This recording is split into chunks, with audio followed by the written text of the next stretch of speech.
We're going to go through a wrist flexion, PAILS and rails.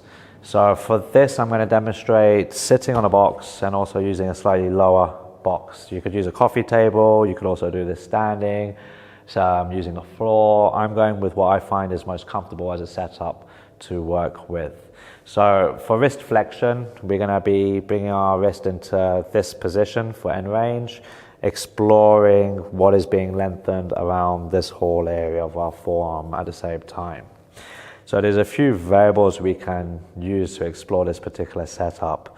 So to begin with, what I'm then going to do is put my wrist over the box like this, and I'm going to have my shoulder slightly in front. So this is quite gentle right now on my wrist.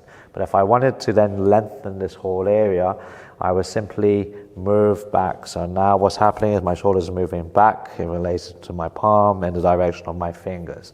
That will start to lengthen this whole area. Now I want you to kind of assess as you do that, because there's a few things you can then manipulate. So rather than just moving back, I can move back in combination with a slight angle, so moving back into the side, and then exploring maybe what particular side gives me a better line of tension. Another very important one is where the elbow pit is pointing. So by manipulating and rotating the elbow pit, that will very much change how this whole area is being lengthened. So as I rotate one way to the other, it will shorten certain areas, lengthen other areas, essentially changing how the tension feels along my whole forearm area here. So that's another variable to play with. Okay, another one is also curling the fingers. So as I curl my fingers as so, I'm also lengthening this region. So that could be also something else to play with. And if you feel that works for you, for the PAILS and rails, you may want to actually get something like a yoga block to help block those fingers in place for when you perform your set, which I'll come to in a little bit. One final modification you can play with is then bending the elbow. So as I'm here, I could also bend the elbow to see how that feels in terms of exploring and looking for lines of tension for wrist flexion and also this forearm region. So if you're looking for an all-round sort of good stretch, play with all those variables, try to find what gives you a good line of tension.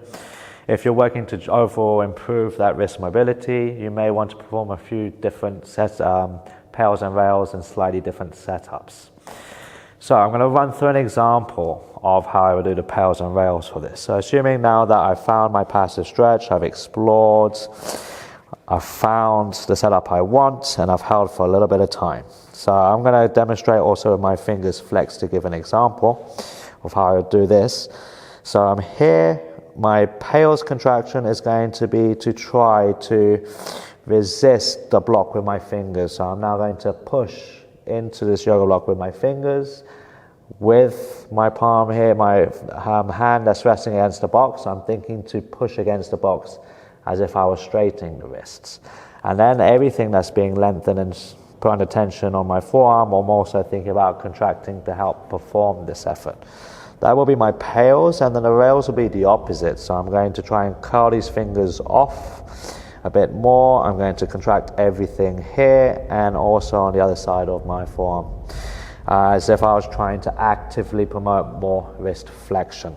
So assuming I've held now for a little bit of time, I would then generally start at a mild 10 to 20%, doing, as I said, PAILS contraction, resisting, pushing into a block with my fingers, pushing down with the hand, trying to straighten the wrist, contracting everything on the forearm to make that happen. And then in the space of another, say, 10 to 20 seconds, I build up to my safest, greatest efforts and hold.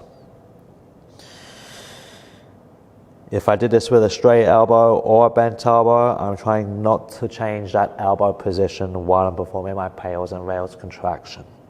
And I'm holding this for approximately 20 seconds, and then I switch. So in 3, 2, 1, I begin to do the opposite. I'm curling my fingers, trying to get them to come off the block, trying to flex the wrist more, trying to contract everything on this side now, essentially trying to hold on to that horse stretch sensation that I had on the other side.